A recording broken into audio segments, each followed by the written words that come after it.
Welcome students. बच्चों, आज की क्लास में आपका स्वागत है। और आज हम क्लास 1 की इंग्लिश की टेक्स्ट बुक मैरीगोल्ड से यूनिट 1 में स्टोरी है थ्री लिटिल पिग्स। तो बच्चों, आज हम इस स्टोरी को पढ़ेंगे। इसमें जो न्यू वर्ड्स आए हैं उनका मीनिंग जानेंगे। उसके बाद हम इस पूरी कहानी को भी हिंदी में समझेंगे और इसकी जो एक्सरसाइज दी गई है, इसमें जो क्वेश्चंस दिए गए हैं वो हम पूरा सोल्व करेंगे। तो बच्चों, मैं उम्मीद करता हूँ आप इस वीडियो को पूरा ध्यान से देखेंगे और समझेंगे। तो चलिए बच्चों, शुरू करते हैं। स्टोरी का टाइटल है थ्री लिटिल पिग्स। तीन छोटे सुअर। लिटिल होता है छोटा, पिग्स होते हैं सुअर। थ्री मतलब तीन। तो जो स्टोरी है उसके टाइटल का मीनिंग है तीन छोटे सुअर। तो बच्चों, ये कहानी तीन छोटे सूअरों के बारे में है और उनके साथ क्या होता है, चलो हम इस कहानी को पढ़कर पता लगाते हैं। Listen and enjoy this story. इस कहानी को सुनो और आनंद लो। Once there were three little pigs. एक बार वहाँ तीन छोटे सुअर थे। ठीक है, कितने छोटे सुअर थे? तीन। Three little pigs. एक बार वहाँ तीन छोटे सुअर थे। क्या नाम थे बच्चों उनके? सोनू, मोनू एंड गोनू। उनके नाम थे Sonu, Monu and Gonu. Sonu lived in a house of straw. Straw बोलते हैं बच्चों घास फूस को। जब घास सूख जाती है, वो येलो कलर की हो जाती है, तो उसको बोलते हैं घास फूस। तो सोनू का घर किसका बना हुआ था? स्ट्रो का, घास फूस का बना हुआ था। Monu lived in a house of sticks. Monu का घर किसका बना हुआ था? छड़ियों का। स्टिक होती है छड़ी।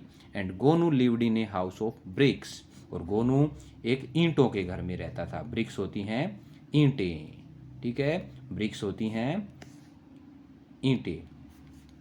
तो बच्चों, तीन छोटे सुअर हैं, सोनू, मोनू एंड गोनू। सोनू घास फूस के घर में रहता था, स्ट्रो के घर में। मोनू स्टिक्स के घर में रहता था, छड़ियों के घर में। और गोनू ईंटों के घर में रहता था। चलिए देखो, यहाँ पर ये सोनू है, इसका घास फूस का घर है। ये मोनू है, इसका छड़ियों का घर है। और ये गोनू है, ये ईंटों के घर में रहता है। ठीक है बच्चों, आगे कहानी को पढ़ते हैं। One day a big bad wolf came to Sonu's house. एक दिन एक बड़ा बुरा भेड़िया सोनू के घर पर आया। बिग मतलब बड़ा, बैड मतलब बुरा, वोल्फ मतलब भेड़िया, केम मतलब आया। एक दिन एक बड़ा बुरा भेड़िया सोनू के घर पर आया। ही सेड, उसने कहा, I will huff and puff and I will blow your house down. बच्चों, हफ एंड पफ का मीनिंग हम समझ लेते हैं पहले, क्योंकि ये वर्ड इस कहानी में बार बार आए हैं। तो बच्चों, हफ एंड पफ का मतलब है, हफ का मतलब है तेजी से गहरा सांस लेकर हवा को अंदर खींचना। और पफ का मतलब है फिर जोर की फूंक बाहर फेंकना। ठीक है बच्चों, तो ये भेड़िया कहता है कि मैं हफ एंड पफ, यानी कि मैं हवा को पहले अंदर खींचूंगा और फिर जोर की फूंक मारूंगा और मैं फिर तुम्हारे घर को नीचे उड़ाकर गिरा दूंगा। तो हफ एंड पफ का मतलब है बच्चों गहरा सांस लेना और फिर तेज की फूंक मारना।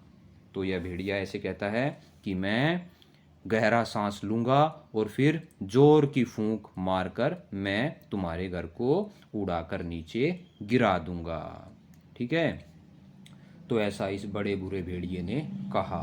सो he huffed, so he huffed and he puffed and he blew the house down. इसलिए उसने हवा को अंदर खींचा और फिर जोर की फूंक मारी और घर को उड़ाकर नीचे गिरा दिया। देखो बच्चों, ये भेड़िए ने यहाँ पर जोर की फूंक मारी है और घर को नीचे उड़ाकर गिरा दिया। उसने सोनू के घर को यहाँ पर उड़ा दिया। Sonu ran to Monu's house.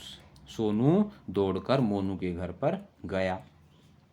The wolf came to Monu's house. अब वो भेड़िया मोनू के घर पर भी आ गया।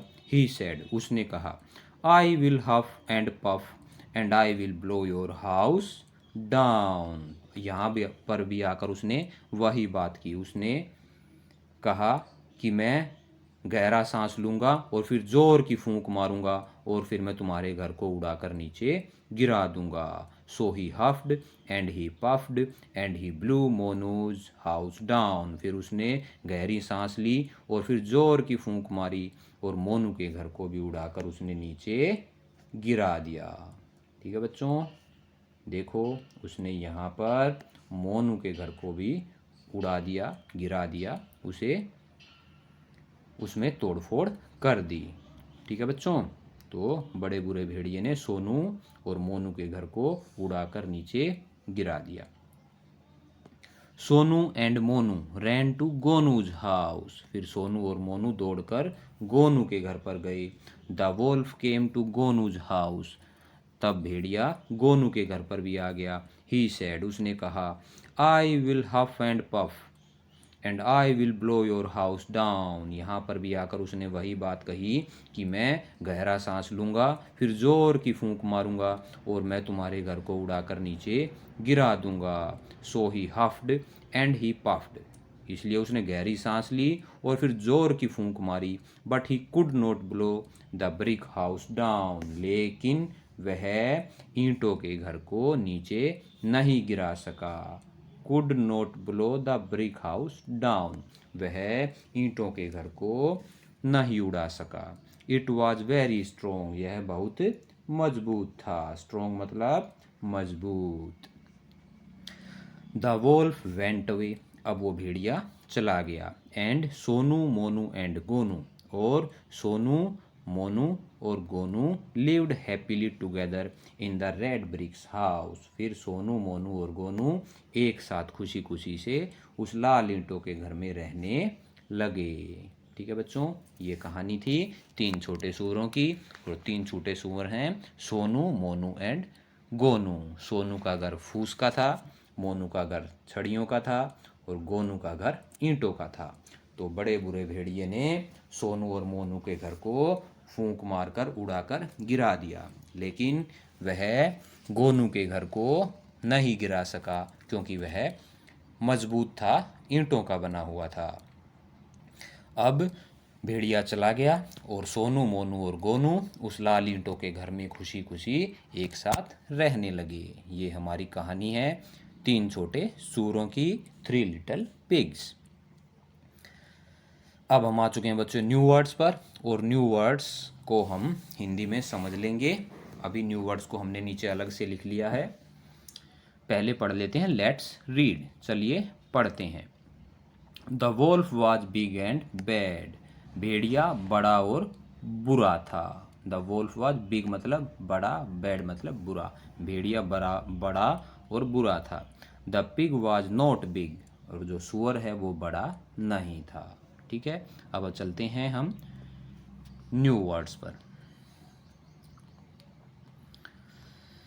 फर्स्ट न्यू वर्ड है बच्चों एंड। एंड का मतलब है और। एंड का मतलब है और।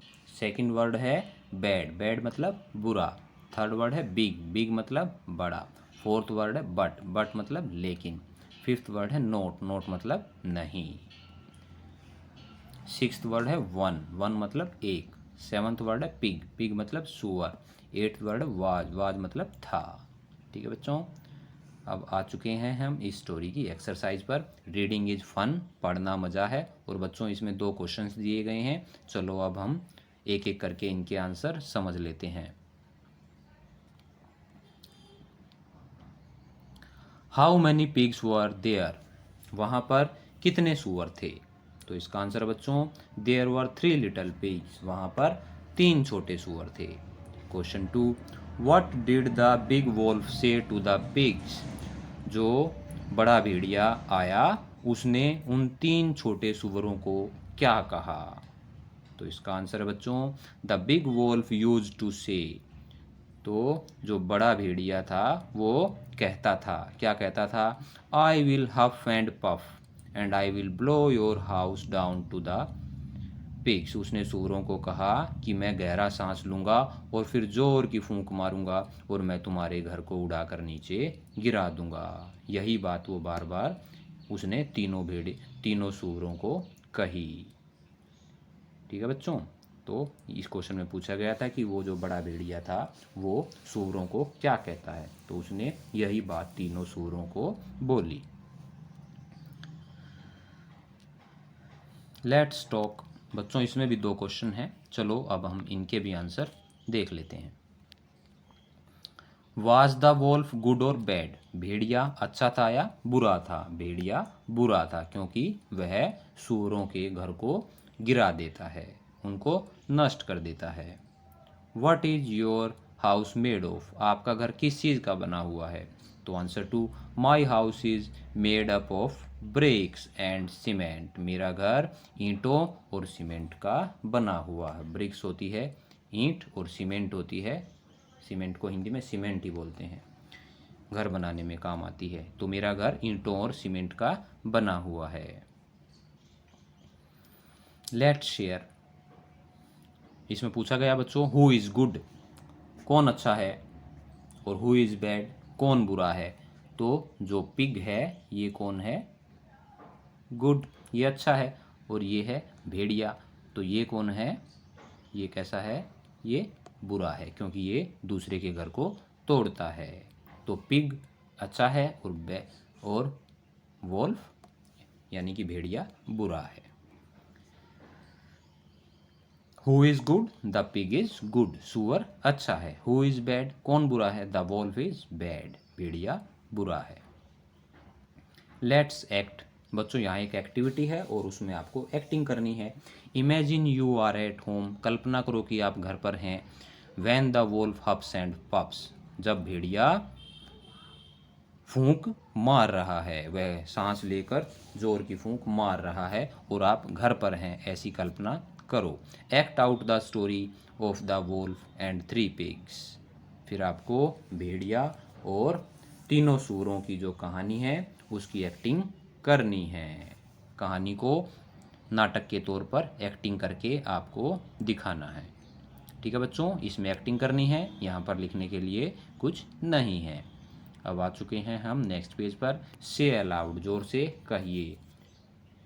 1 2 3, 1 2 3 4 5 6। यहाँ पर काउंटिंग है वर्ड्स में 6 तक, आपको इनको जोर से बोलना है। लेट्स ड्रॉ, चलिए चित्र बनाते हैं। Join the dots from 1 to 10 to make the house. बच्चों यहाँ पर एक घर का चित्र है और आपको जो ये डॉट्स हैं इनके सामने काउंटिंग लिखी है 1 to 10। आपको इनको मिलाकर इस घर को कंप्लीट करना है और इसमें फिर चित्र भरना है। इसको आप अपनी बुक में करेंगे। ठीक है बच्चों, अब चलते हैं आगे। There are farm animals, water animals and jungle animals in this picture. देखो बच्चों इस चित्र में बहुत सारे जानवर हैं। ये फार्म एनिमल्स हैं, water animals and jungle animals है। फार्म एनिमल्स कौन से होते हैं बच्चों? फार्म एनिमल्स वो होते हैं जो खेतों में रहते हैं या जिनको पाला जाता है। एक तरीके से आप इनको डोमेस्टिक एनिमल भी बोल सकते हैं या पालतू जानवर भी बोल सकते हैं। वाटर एनिमल्स जो पानी में रहते हैं और जंगल एनिमल्स यानी कि वाइल्ड एनिमल्स जो जंगल में रहते हैं। तो इनको आपको क्या करना है? Help the animals reach their homes, draw lines. इनको आपको उनके घर पर पहुंचाना है। देखो घोड़े को कहाँ पहुंचाया गया है? फार्म में। ये देखो फार्म है, खेत है, और यहाँ पर लाइन खींचकर घोड़े को यहाँ से यहाँ पहुँचाया गया है। इसी तरीके से हमें सभी जानवरों को उनके घर तक पहुँचाना है। ठीक है, देखो कुछ जानवर इस पेज पर हैं और कुछ यहाँ पर हैं। तो कुछ इसमें वाइल्ड एनिमल हैं, कुछ फार्म एनिमल हैं और कुछ वाटर एनिमल्स हैं। जैसे यहाँ पर हैन है, हैन ये फार्म एनिमल है। डॉग भी फार्म एनिमल है। बियर ये वाइल्ड एनिमल हो जाएगा, जंगल एनिमल। और जैसे ये क्रोकोडाइल है, ये वाटर एनिमल हो जाएगा। तो बच्चों हमें लाइन खींचकर इनको इनके घर तक पहुंचाना है। ठीक है बच्चों, यहाँ पर हमने इनको इनके घर तक पहुंचाया है। चलिए एक बार ध्यान से देख लेते हैं।